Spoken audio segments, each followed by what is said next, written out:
একজন মানুষ আল্লাহর হুকুম মানার পাশাপাশি যদি সে কিয়ামতের দিন মুক্তি পাইতে চায়, আরশের নিচে ছায়া পাইতে চায়, তার জন্য রাসূলুল্লাহ সাল্লাল্লাহু আলাইহি ওয়াসাল্লাম বলছেন,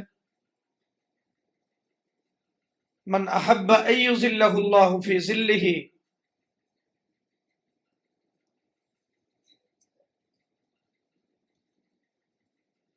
যে চায় আরশের নিচে আল্লাহ তাকে ছায়া দেখ, ফালইউনজির মুসিরান আও লিয়াযআলা, তাহলে সে যেন ইবাদত বন্দিগি, যেগুলো ফরজ বিধান, যেগুলি মানা করতে হবে এটার পাশাপাশি এটা যেন সে করে, এটা যেন সে করে যায়, এটা সে যেন অভ্যাসে পরিণত করে।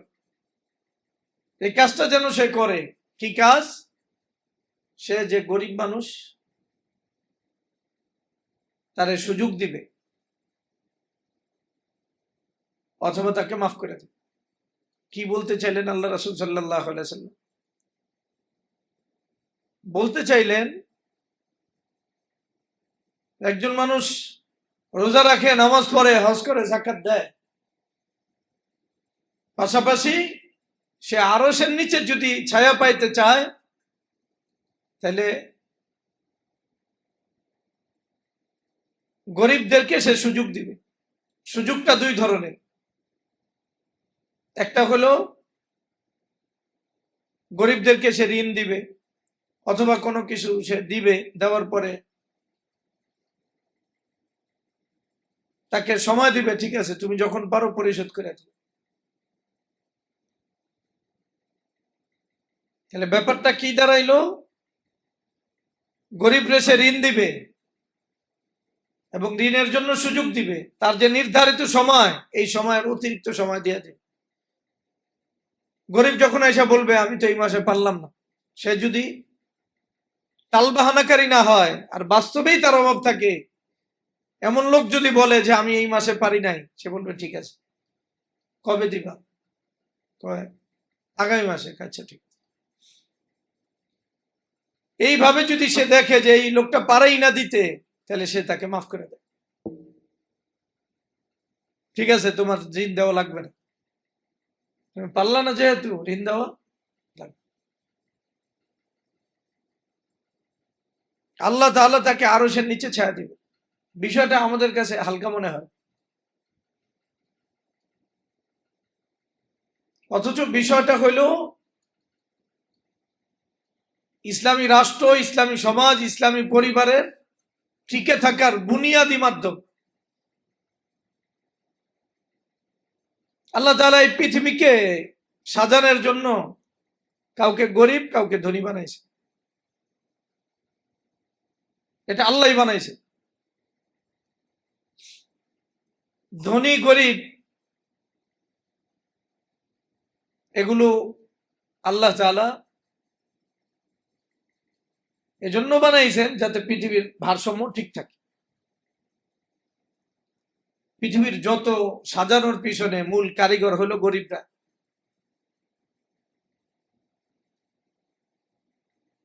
আমরা ওটা বিস্তারিত অনেক জায়গায় আলোচনা করছি। একটা বিল্ডিং ধরেন, এটার আসল কষ্টের কাজটা কে করছে?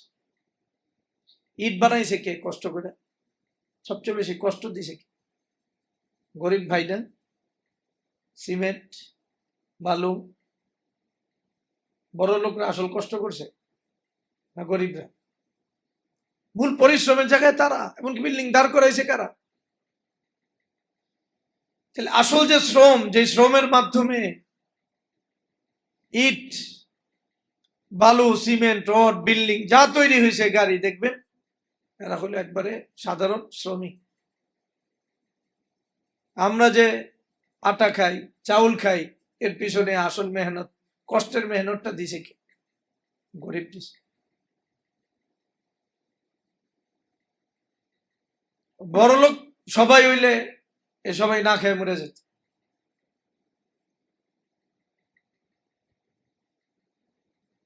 আর কারো বাথরুম নষ্ট হইলে ওটা পরিষ্কার করার লোক থাকতো না, ময়লা টানার মতো লোক থাকতো না। এই সমাজই বাস্তব। সবাই যদি মালিক হয় তাহলে ড্রাইভার হবে কে? যাই হোক, ওটা ভিন্ন কথা। মূলত পৃথিবীটা যে বাকি আছে, বাকি থাকার পিছনে আসল অবদান গরিবদের।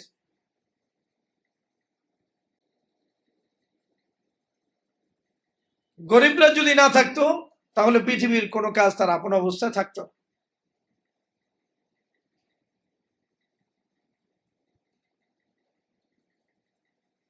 সাধারণত সবসময় পৃথিবীতে মানুষের ভিত্তে অর্থনৈতিক সংকট বেশি থাকে, এটা খুব স্বাভাবিক বিষয়। অর্থনৈতিক সংকট অনেক বড় বিষয়। আর যাদের অর্থনৈতিক সংকট থাকে তাদের জন্য আসলে দ্বীন ঈমান নিয়ে থাকা কষ্টকর।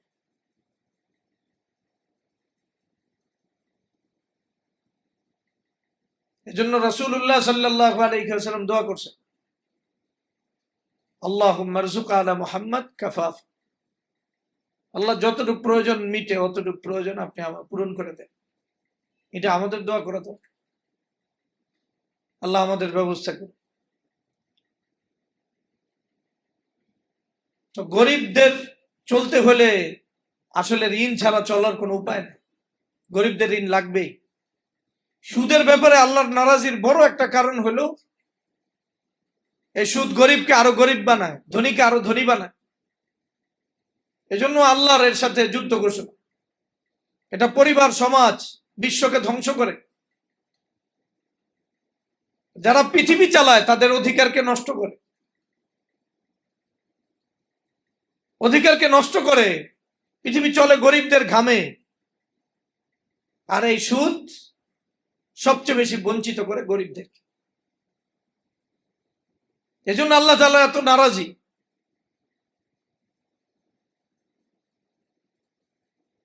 যদি কেউ শরীয়তটা একটু বোঝে, চিন্তা করে যে আল্লাহ তাআলা এই শরীয়তটা কিভাবে সাজাইছেন, রাসূলুল্লাহ সাল্লাল্লাহু আলাইহি ওয়াসাল্লাম এই শরীয়তটা কিভাবে প্রতিষ্ঠিত করছেন, একদিকে গরিবকে কিভাবে গরিব করা হবে এটা নিয়ে ফিকির, আর আরেক দিকে রাসূলুল্লাহ সাল্লাল্লাহু আলাইহি ওয়াসাল্লাম বলতেছেন যে চায় আরশের নিচে আল্লাহ তাকে ছায়া দেখ, সে গরিবের ঋণের যেই বোঝা আছে এই বোঝাটাকে সে হালকা করবে, সুযোগ দিবে। গরিব যদি না পারে সে মাফ করে দিবে।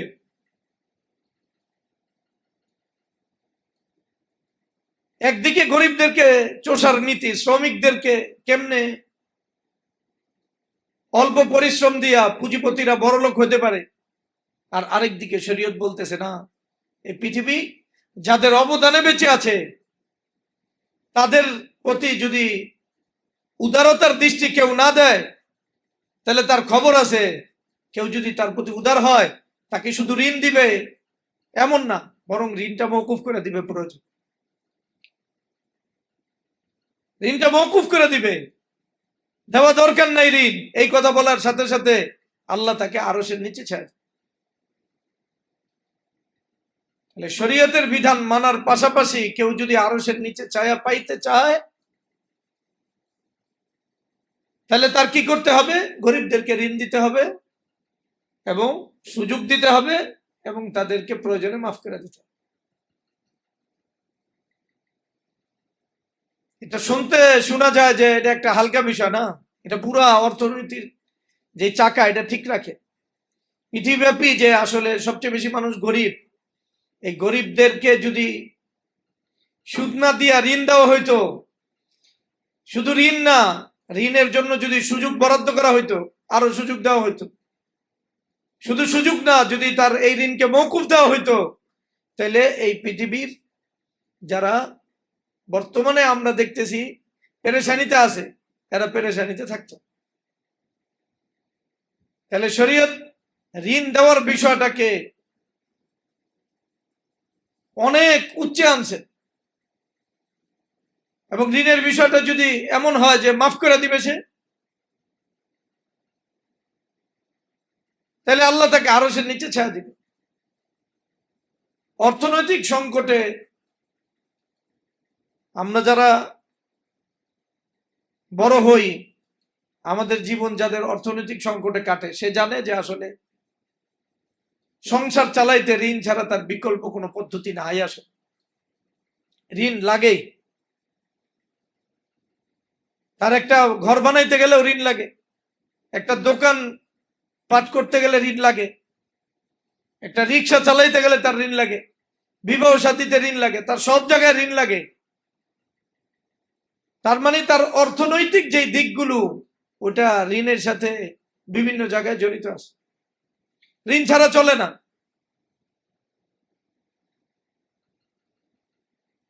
আর যদি আমরা ঋণের দরজাটাকে বন্ধ করে দিই, তাহলে গরিবদের সমস্যা আরো বাড়বে।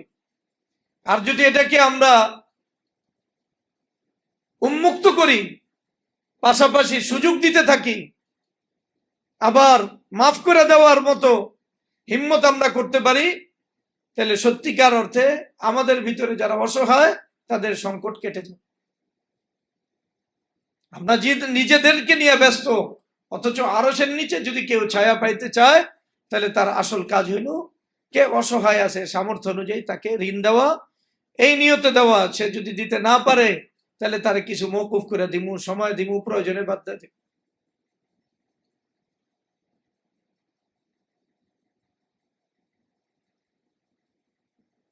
আমরা আমাদের বাড়ির আশেপাশে বলতে পারি, এবং আমাদের ছাত্রদের হালত বলতে পারি, অনেক অভিভাবকের হালত বলতে পারি যে তাদের জীবনটা কতটা কষ্টের।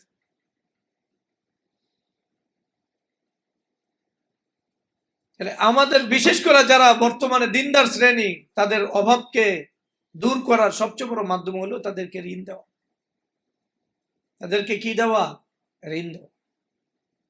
এরপরে সময় মতো পরিশোধ করতে না পারলে সুযোগ দেওয়া, তাও না পারলে তাকে মাফ করে দাও। হুযায়ফা রাদিয়াল্লাহু তাআলা আনহু থেকে মুসলিমের একটা বর্ণনা আছে, এক বান্দাকে আল্লাহ তাআলা তার সামনে আনছে, যাকে আল্লাহ সম্পদ দিছে। এরপর আল্লাহ তাআলা তাকে জিজ্ঞাসা করছেন, তুমি কি করছো দুনিয়াতে, কি আমল করছো? আর আল্লাহর সামনে কথা লুকানো যায় না। তখন ওই বান্দা বলতেছে, এই হাদিসে সংক্ষিপ্ত, অন্য হাদিসে লম্বা আছে, বলতেছে, আল্লাহ আপনি তো আমাকে মাল দিছেন, আমি মানুষের সাথে মুআমালা করতাম, আর আমার এটা অভ্যাস ছিল যে আমি উদারতার সাথে মুআমালা করতাম। যারা ধনী, এদের যদি কখনো সংকট হতো তাহলে তাদেরকে সুযোগ দিতাম, আর যারা গরিব তাদেরকে সময় দিতাম, মাফ করতাম।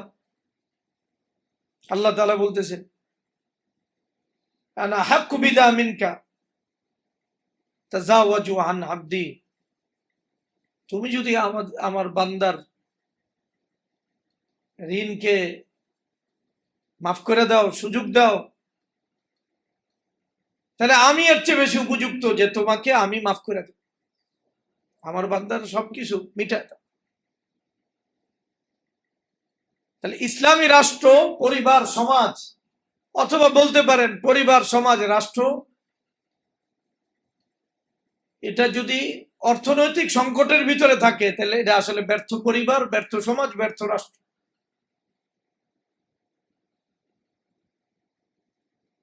আর এই দরজাটা বন্ধ করে দেয় যদি ঋণের ব্যবস্থা, ঋণটাকে অনেক বড় নিয়ামত মনে না করা হয়, ঋণ দেওয়াটাকে অনেক বড় পুণ্য মনে না করা।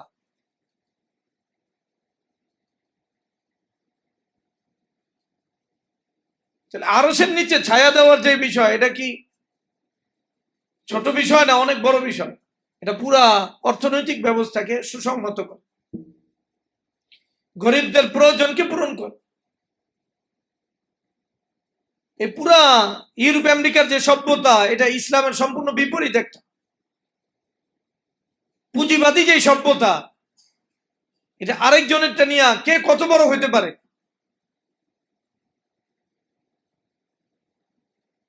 আর ইসলাম চায় কি, আরেকজনকে শুধু ঋণ দিবে তা না, তাকে সময়ও দিবে, মাফও করে দেবে।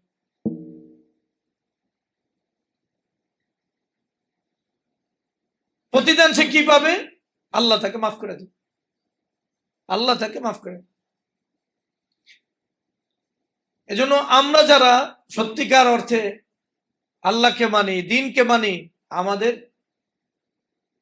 দিন ইমান মানার পাশাপাশি এই সিদ্ধান্তগুলো নিতে হবে। আমি কিভাবে আরশের নিচে ছায়া পাই, কিয়ামতের দিন মুক্তি পাই, সিদ্ধান্তগুলো নিতে হবে।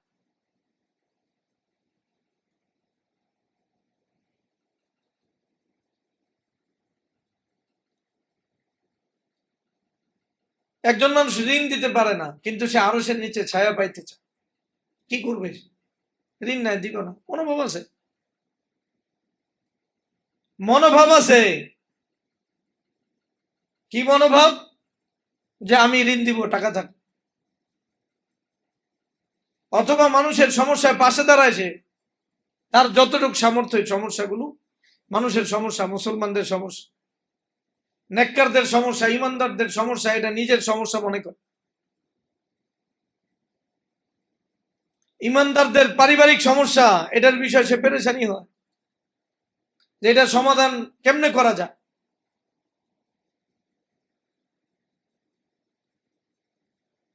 অনেক সময় আছে কেউ বিপদে পড়ছে, অনেকে পরামর্শ দিতে ভয় পায়, অথচ একটা পরামর্শ দিলে সে বিপদ থেকে বেঁচে যায়।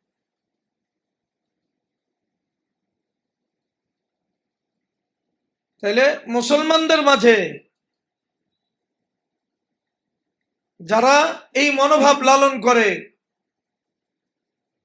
যে উম্মতে মুসলিমার যেই পেরেশানি, যেই সমস্যা, যেই সংকট, ওই পেরেশানি আর সংকটে আমি তার পাশে থাকবো। একজনে মেডিকেলে ভর্তি হতে পারে না, আপনার সুযোগ আছে, আপনি তাকে মেডিকেলে ভর্তি হওয়ার ব্যাপারে সহযোগিতা করুন।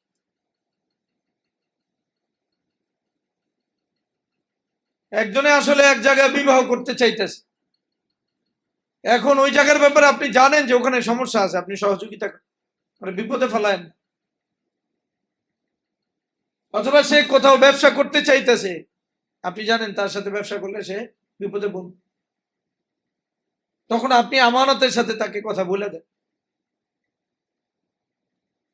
একজন মানুষ আল্লাহ না করুক অ্যাক্সিডেন্টের শিকার হয়েছে, আপনি তাকে সহযোগিতা করে তার সমস্যাকে দূর করার চেষ্টা করেন, একটা রিক্সায় উঠায় দিলেন, একটু হাসপাতালে নিয়ে গেলেন। এই যে মনোভাবের লোক দুনিয়াতে নাই। অথচ হাদিস কত, মান নাফাসা আন মুমিনিন কুরবাতান মিন কুরাবিদ দুনিয়া নাফাসাল্লাহু আনহু কুরবাতান মিন কুরাবি ইয়াউমিল কিয়ামah। যে মুমিনের পেরেশানি দূর করে কোন পেরেশানি, আল্লাহ কিয়ামতের দিন তার পেরেশানি দূর করবে। আল্লাহ কিয়ামতের দিন তার পেরেশানি দূর করবে।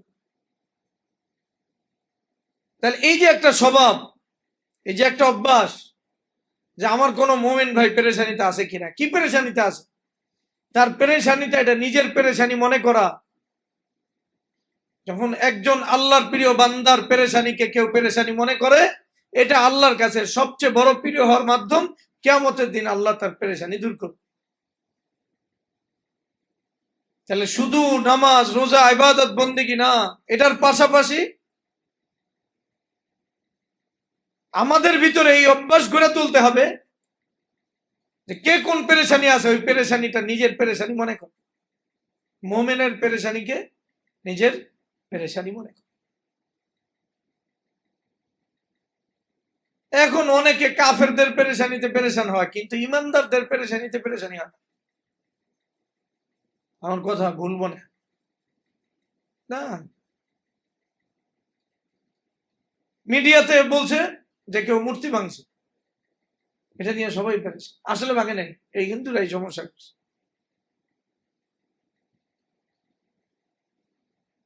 কিন্তু কারণ আমি অপবাদ দিয়া তাকে ফাঁসানো হয়েছে কোনো মামলা, আর সবাই মিললে হাতে তালি দেয়। কওমি মাদ্রাসার নামে কেউ যদি বদনাম ছড়ায় অনলাইনে,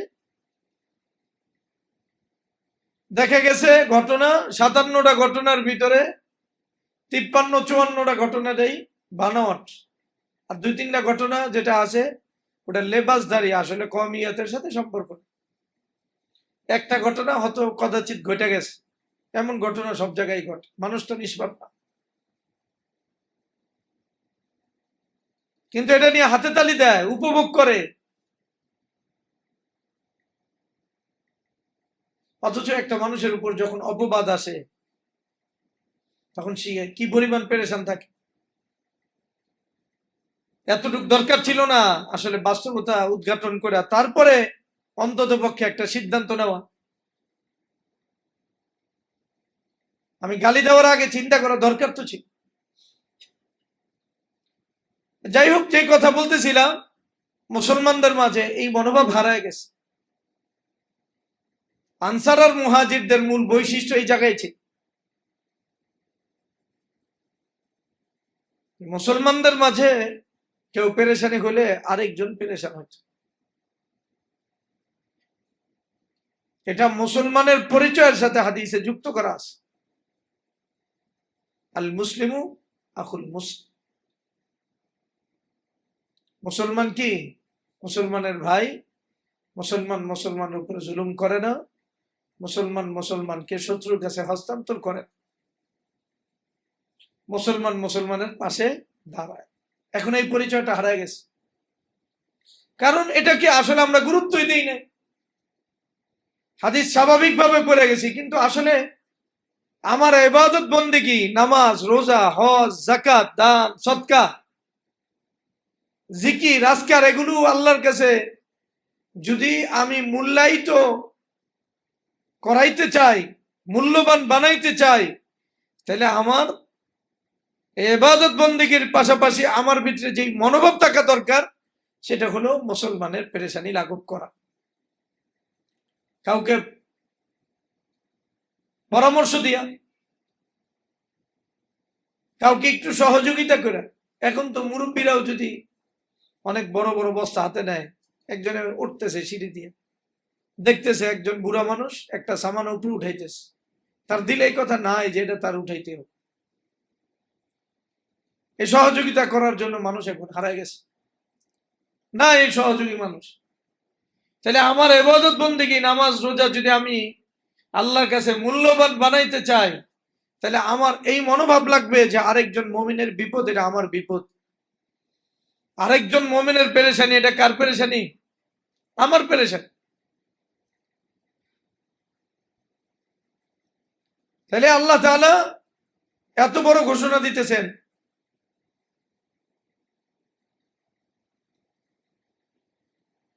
কেউ যদি মুমিনের পেরেশানি দূর করে, আমি তার কিয়ামতের দিন পেরেশানি দূর করব। আর আমার মুমিনের পেরেশানি নিয়ে আমার ভিতরে পেরেশানি তৈরি হয় না, এটা মারাত্মক বিষয়। না, এখন তৈরি হয় না। একজনে বিপদে পড়লে আরেকজনে খুঁজে পাওয়া যায়। এটা আমি দেখতেছি যে আসলে আমরা যারা আমাদের ভিতরে এটা আরো বেশি পাওয়া যায়। আওয়ামী লীগ, বিএনপি, জামাত ইসলাম, ওরা বিপদে পড়লে একজন আরেকজনের পাশে দাঁড়ায়, দাঁড়ায় কিনা। কিন্তু মাদ্রাসার কেউ বিপদে পড়ছে অথবা দাড়ি টুপিওয়ালা কেউ বিপদে পড়ছে, এর পাশে মুসলমানরা দাঁড়ায়, সামনেই যাইতে চায় না, দূরে থাকে। আওয়ামী লীগ, বিএনপি, জামাত, এর ভিতরে মুমিন নাই আমি বলতে পারি না, থাকতে পারে। আপনি খুঁজে আনেন, তারপরে আমি কমো আসি, সমস্যা। এটা এই জন্য বললাম, আপনি একটা প্রশ্ন করতে পারেন, এই জন্য থাকতে পারে। আপনি আনেন, আপনি আনলে আমি মানব। কিন্তু আমি বললাম সাধারণ মুসলমান যারা এই সমস্ত গণতন্ত্র গণতন্ত্র করে না, দিনদার, বিপদে পড়ছে, এর পাশে কেউ দাঁড়ায়? কেউ দাঁড়ায় না। পাশ বিপদে পড়ছে, কেন বিপদে পড়ছে? ইমাম সাহেব ডাক দিছে, আল্লাহ রাসূল সাল্লাল্লাহু আলাইহি সাল্লামরা গালি দিছে, আমাদের কিছু একটা করা দরকার, ওই বেটায় নামছে, এরপরে বেটায় জেলখানায় গেছে, এর পাশে কেউ দাঁড়ায়। এই যে মনোভাব ইমানদারদের ভিতরে, সাধারণ ইমানদারদের ভিতরে, এটা পতনের লক্ষ্য। তার কাছে আল্লাহ তাআলার ঘোষণাটা বড় না। আল্লাহ যে এত বড় ঘোষণা দিছে, আরশের নিচে ছায়া দিবে, এটা সে গুরুত্ব দেয়নি। তাহলে আরশের নিচে ছায়া পাওয়ার জন্য আমাদের যেই সম্পর্ক, এই সম্পর্ক সুন্দর করতে হবে। কেউ বিপদে পড়লে ওটা আমার বিপদ মনে করতে হবে। একজন ইমানদারের জন্য যদি সারা পৃথিবীর সব ইমানদার শহীদ হইতে হয়, তাও হইতে এটার অবস্থা আছে। এই অবস্থা কেউ বিপদে পড়লো আর কেউ খবর নাই। দিন ইমানের ভিত্তিতে একজন আরেকজনের পেরেশানি দূর করবে এই মনোভাবই না। তাহলে একজন ইমানদারের পেরেশানি দূর করা, আল্লাহ আমার পেরেশানি দূর করবে। এখানে পেরেশানি দূর করার মূল কারণটা কি? ইমানদার হওয়া, মুসলিম হওয়া। তাহলে কেউ যদি মুসলমান হয় আর আমি যদি মুসলমান হই, আমার এই পরিচয়ের সাথে যুক্ত আছে আরেকজন মুসলমানের পেরেশানি লাঘব করা। আমি যদি মুমিন হই তাহলে আরেকজন মুমিনের পেরেশানি আমার পেরেশানি। আমরা এটা আমাদের যাদের ভাইদের মাঝে সম্পর্ক মজবুত আছে তারা বোঝে। এক ভাই বিপদে পড়লে আরেক ভাই তাকে সহযোগিতা করে। আর সাহাবাদের পুরা জীবন কি গেছে? এক মুসলমান বিপদে পড়লে আরেকজন তাকে সহযোগিতা করছে। ভাইরে যেমন সহযোগিতা ভাই করে, এর চেয়ে অনেক বেশি সহযোগিতা করছে। এটাই তো আমাদের মূল পরিচয়। তাহলে আরশের নিচে ছায়া পাইতে হলে আমাদের পরিচয় ফিরে যেতে হবে। এখন কেউ কারোটা নিয়ে ফিকিরি করে না, ফিকিরি করে না, অথচ এই ফিকির তাকে আল্লাহর প্রিয় বানায় দেয়, আরশের নিচে তাকে ছায়ার উপযুক্ত বানায়। এজন্য মুমিন আর মুসলিমের পেরেশানি, এটা কার পেরেশানি? আমার পেরেশানি। যখন আমি আল্লাহর এক প্রিয় বান্দার পেরেশানিকে নিজের পেরেশানি মনে করব, তখন এটা আল্লাহর কাছে এত প্রিয় হব যে আল্লাহ আমাকে কিয়ামতের দিন বিপদ থেকে বাঁচায়। প্রিয় হওয়ার এই মাধ্যম একবারে সবচেয়ে বড় মাধ্যমের একটা আমি বুঝাই একটু। কেউ যদি কারো কাছে প্রিয় হইতে চায় তাহলে তার সন্তানের প্রতি সদ্ব্যবহার করলে সে প্রিয়। ঈদের সময় কেউ যদি বাবারে জামা কাপড় না দিয়া, জামা কাপড় কারে দেয়? সন্তানাদিকে দেয় জামা কাপড়, তাহলে বাবা কম খুশি হয় না বেশি খুশি? বাবার সাথে সন্তানের একটা সম্পর্ক আছে।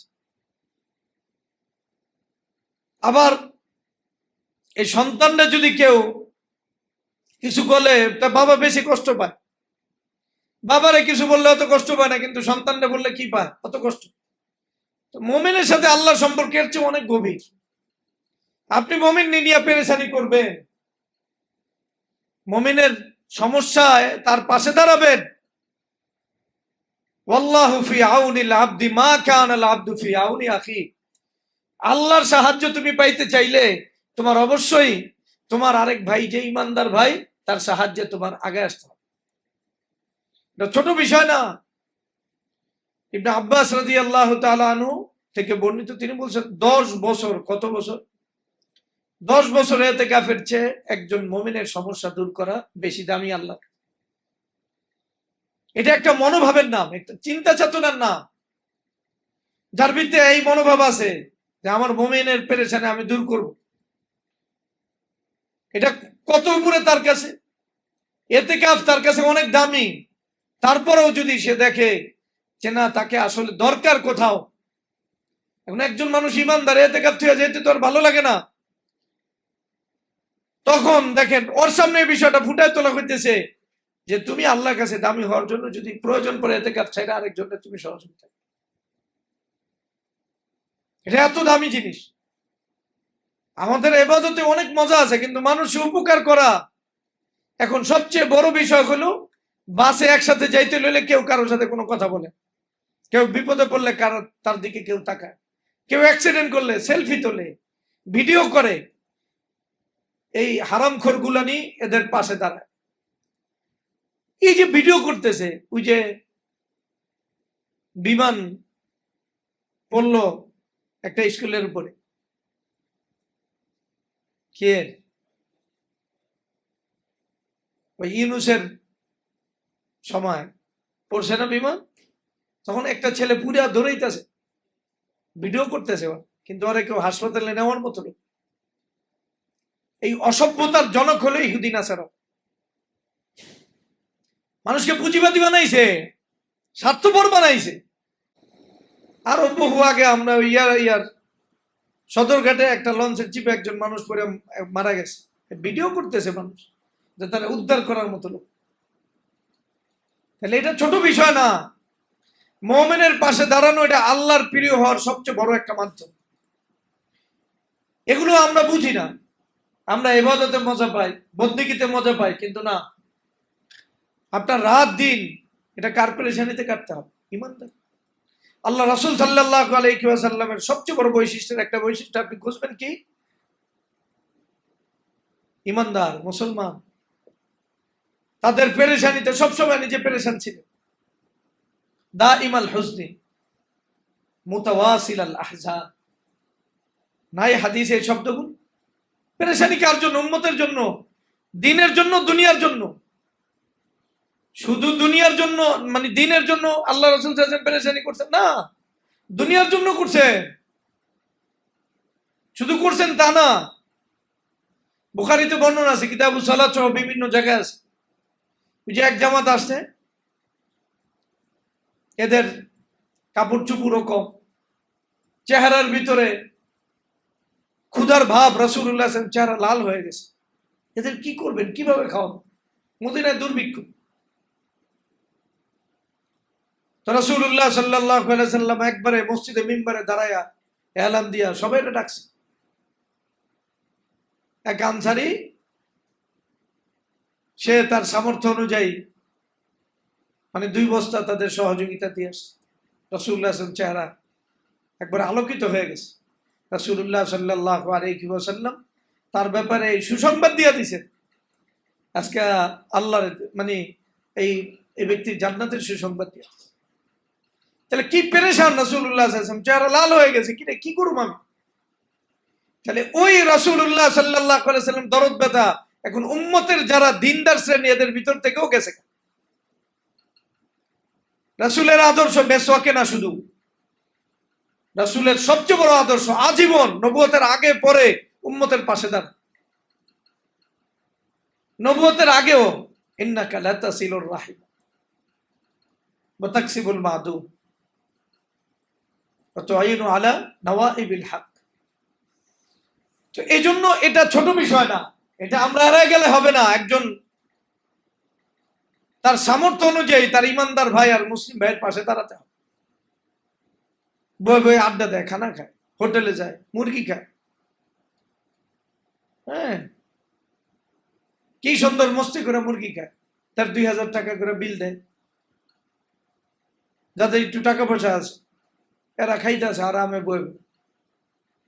1 মাসে দেখা যায় এটার পিছনে 10,000, 12,000, 15,000, 20,000 ব্যয় হয়ে গেছে।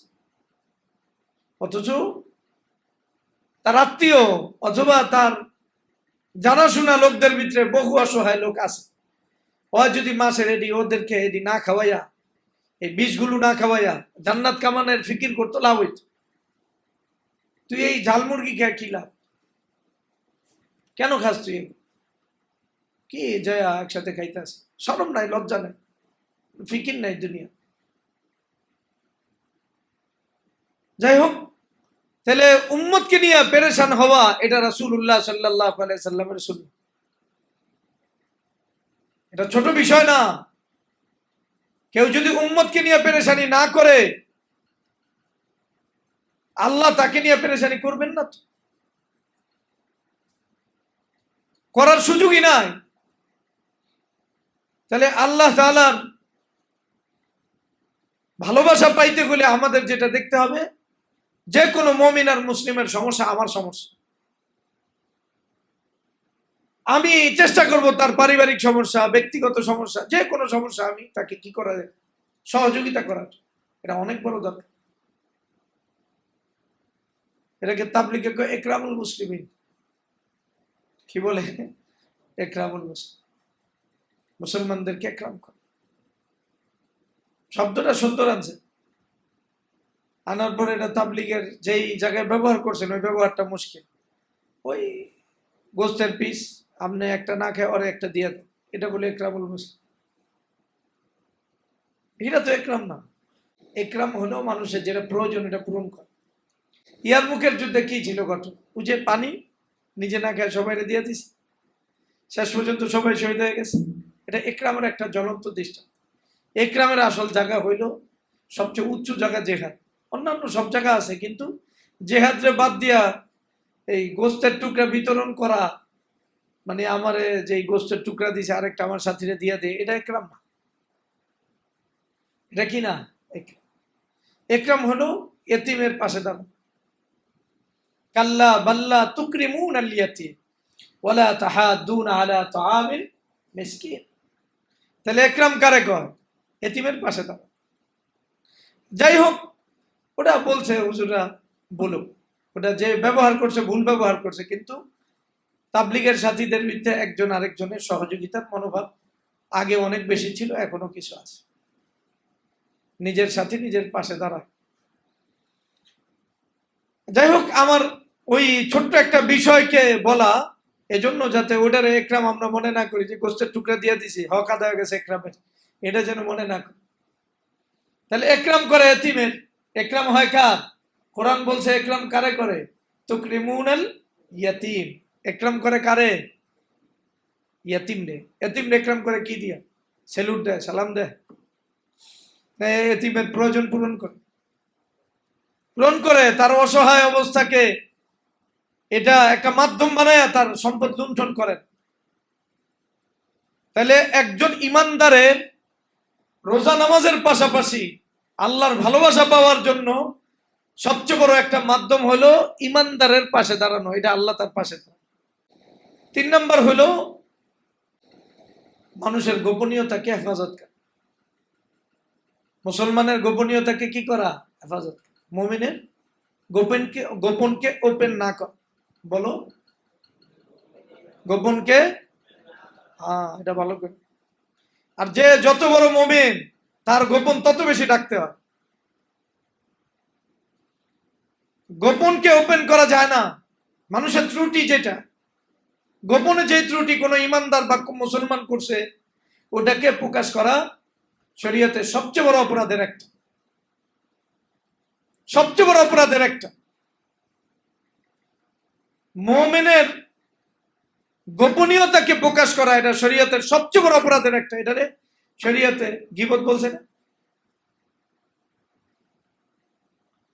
গীবতের ব্যাপারে কোরআন সবচেয়ে কঠিন শব্দ ব্যবহার করছে। আইয়ুহিব্বু আহাদুকুম আইয়াকুলা লাহমা আখিহি মাইতান ফাকারিহতুমু। তোমার মৃত ভাইয়ের গোশত তুমি খাইতে চাও? মৃত ভাইয়ের গোশত খাওয়ার বিষয়টা কত জটিল, কত নিকৃষ্ট উদাহরণ আল্লাহ তাআলা দিয়েছেন যারা মুসলমানের মুমিনের গোপনকে ওপেন করে। গোপনে কেউ অপরাধ করছে, একজন মুসলমান আর মুমিন মানেই সে তওবা করবে। এটাই তো, কোন মুমিন অপরাধ করলে তওবা করে নয় মুমিন হয়। মুসলমান অপরাধ করলে তওবা করে না, এটা কি সম্ভব? তা কি হয়, মুসলমানের পদবি থাকে না হয় ফাসিকের পদবি ধারণ করে। যাক, তাহলে মুসলমান বা মুমিন কোন অপরাধ করছে, তাহলে ওই অপরাধে কেউ যদি ঢাইকা রাখে, অপরাধ করছে তুমি জানো, তোমার চোখের সামনে করছে, অথবা তুমি দেখে ফেলাইছো, তুমি শুনছো, তোমার কাজ হলো ওটাকে লুকায় দাও।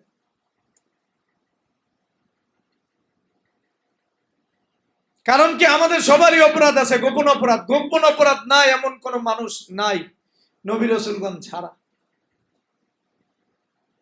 গোপন অপরাধ নাই এমন কোন লোক নাই, কোন আল্লামা এমন নাই তার গোপন দোষ নাই, এ সম্ভবই না।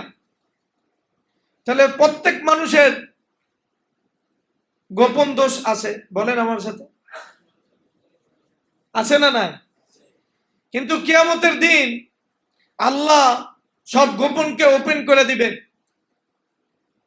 এর ভিতরে আপনার আমার নাম অবশ্যই আছে। আমি আর আপনি তো ধরা খেয়ে যাইতেছি, এখন আমার তো বাঁচা দরকার। তাহলে শুধু রোজা নামাজ দ্বারা বাঁচা যাবে না, তাহলে আমার এই অভ্যাস বানাইতে হবে যে আমি মানুষের গোপনকে, মুমিন বা মুসলিমের গোপন যত দোষ আছে এগুলো আমি লুকায় রাখবো, এই উদ্দেশ্যে কিয়ামতের দিন আল্লাহ যেন আমার গোপনীয়তাকে ওপেন না করেন, লুকায় রাখেন। মান সাতারা মুসলিমান সাতারাহুল্লাহু ইয়াউমাল কিয়ামা। আল্লাহ এটা করে দিয়েছে, কাদের গোপনটা আল্লাহ ওপেন করে দিবেন, যে মানুষের গোপনকে প্রকাশ করে দেয়, আল্লাহ কিয়ামতের দিন তার গোপন ওপেন করে দেয়। আর যে মুসলমান আর মুমিনের গোপনকে লুকায় রাখে, আল্লাহ কিয়ামতের দিন তার গোপনীয় দোষগুলোকে লুকায় রাখে। আমরা যত ভালোই হই না কেন, কিন্তু বাস্তবে আমাদের গোপনে সমস্যা আছে না নাই? নাই বাবা, সমস্যা। আমাদের গোপনীয়তা মানুষ জানলে আমাদেরকে থুতু দিত। তাহলে রব আমাদের গোপনীয়তাকে লুকিয়ে রাখছেন, আরেকটা ওয়াদা করছেন যে তুমি এই অভ্যাস করো, মুমিন এবং মুসলিমের অপরাধকে লুকিয়ে রাখো, লুকানোটা লুকিয়ে রাখো, তাহলে কিয়ামতের দিন আমি তোমার অপরাধকে লুকিয়ে রাখ। আমি বললাম যে এটা কি, যে যত বেশি আল্লাহর সাথে সম্পর্ক, তার যদি গোপনটা আপনি জানেন, তাহলে ওটার ব্যাপারে সতর্কতা বেশি অবলম্বন করতে হবে। বেশি মনে করেন একজন পীর সাহেব, নেককার, একজন আলেম, তার অনেক ভালো কাজ আছে, গোপনে কোন একটা গুনাহ সে করে ফেলাইছে, গোপনে সে কোনো অবৈধ সম্পর্কে জড়ায় গেছে, হতে পারে না? অথবা সে ইমাম সাহেব নাটক দেখে ফেলাইছে, আপনি ওটা বুঝে ফেলাইছে ইমাম সাহেব কি দেখছে, হয় না এমন দুর্ঘটনা? তাহলে যে যত বেশি দিনের কাজ করে, দিনদার ইমানদার, তার গোপনীয়তা আপনি যত বেশি জানবেন তত বেশি লুকিয়ে রাখবে। আর এখন কি হয়, যাদের সাথে দিন ইসলামের সম্পর্ক বেশি, ইমাম সাহেব যদি হয়, আলেম যদি হয়, তাদের গোপনীয়তাকে সবচেয়ে বেশি ওপেন করা হয়।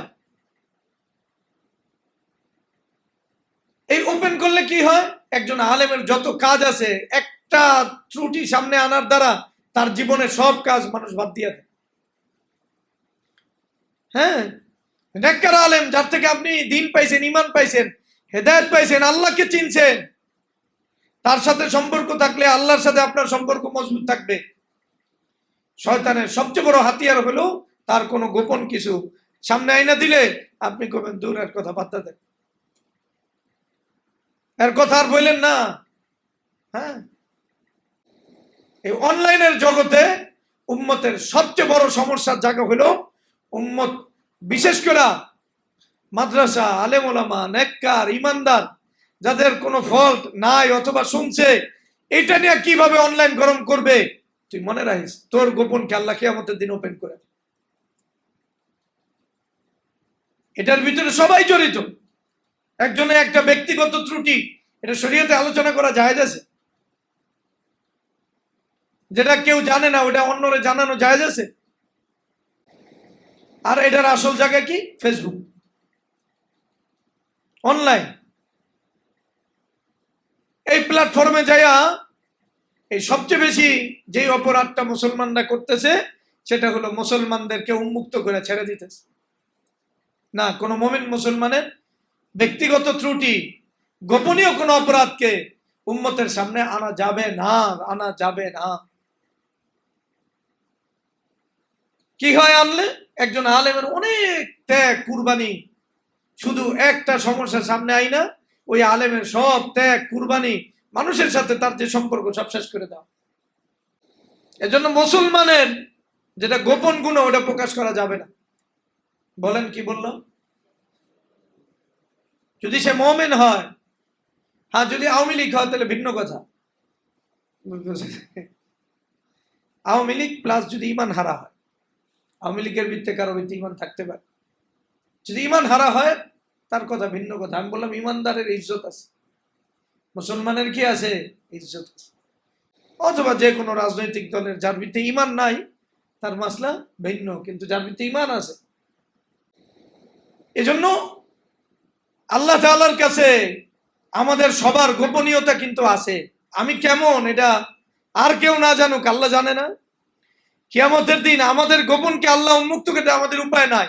এজন্য আজকে থেকে এই সিদ্ধান্ত নেন, আজকের পরে আর কোনো মুসলমানের গোপন কোনো কিছুতে আপনার কোনো ইন্টারেস্ট যেন না থাকে। এই সিদ্ধান্ত নেওয়া যায় না?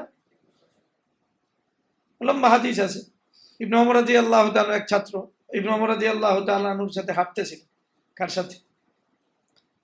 কথা বলেন। সফওয়ান ইবনে মুহরিস হাঁটতেছিলেন কার সাথে? ইবনে ওমর রাদিয়াল্লাহু তাআলা আনহুর সাথে। কথা বুঝছো? ছাত্র ওস্তাদের কি ধরে হাঁটতেছে? হাত ধরে হাঁটতেছে। হঠাৎ এক লোক আসছে, আয়েশা জিজ্ঞাসা করছে, আপনি রাসূল হাদিসের নাজওয়ার ব্যাপারে কি শুনছেন রাসূল থেকে? নামই কি? নাজওয়া। হাদিসের নাম কি বলেন? হাদিসে নাজওয়ার ব্যাপারে কি শুনছেন আমাকে একটু বলেন। তো ইবনে ওমর রাদিয়াল্লাহু তাআলা বলতেছেন, আমি আল্লাহ রাসূল সাল্লাল্লাহু আলাইহি ওয়াসাল্লামের কাছ থেকে শুনছি আল্লাহ মুমিনকে কাছে রাখবে। কাকে? মুমিনকে। এরপরে আল্লাহ তাআলা একবারে পর্দা দিয়ে তাকে ঘিরবেন, ঘিরা তার সাথে কথা বলবে, মুমিনকে কাছে আনবে একবারে পর্দা দিয়া মানে কি? আল্লাহ যে কথা বলতেছেন এই কথা এই মুমিন আর আল্লাহ শুনতেছে, আর কেউ শুনতেছে না।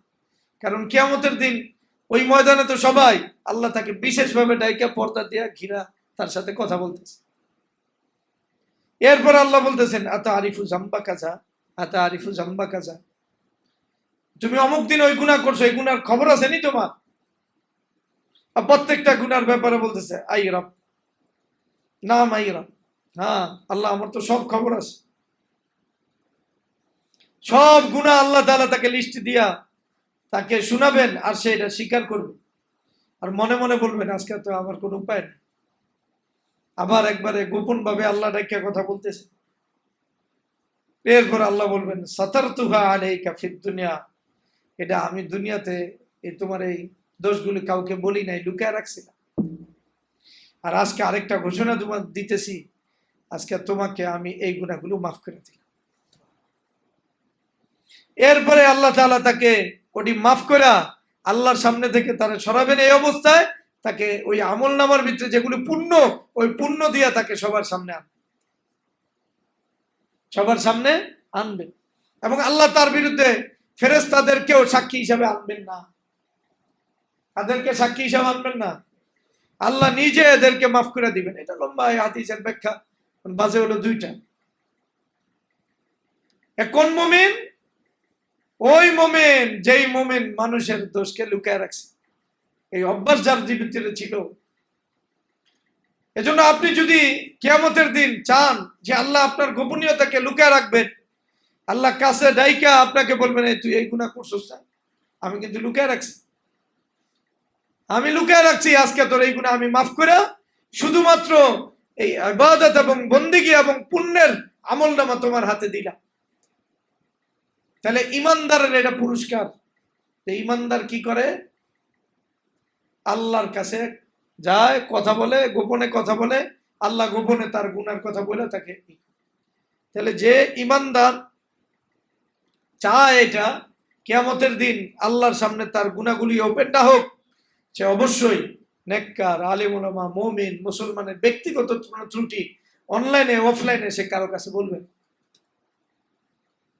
মুসলমানদের সম্পর্ক নষ্ট হওয়ার সবচেয়ে বড় মাধ্যমের একটা মাধ্যম কি? গোপনীয়তার চর্চা করা। কিসের চর্চা করা? আল্লাহ আমাদেরকে হাদিসের নাজওয়ার যেই মুমিন আছে ওই মুমিনের অন্তর্ভুক্ত হওয়ার তৌফিক দান। আল্লাহ আমাদেরকে সত্যিকার অর্থে যারা ইমানের চর্চা করে, সঠিকভাবে চর্চা করে, ইমান নিয়ে আল্লাহর সামনে দাঁড়াবে, তাদের অন্তর্ভুক্ত।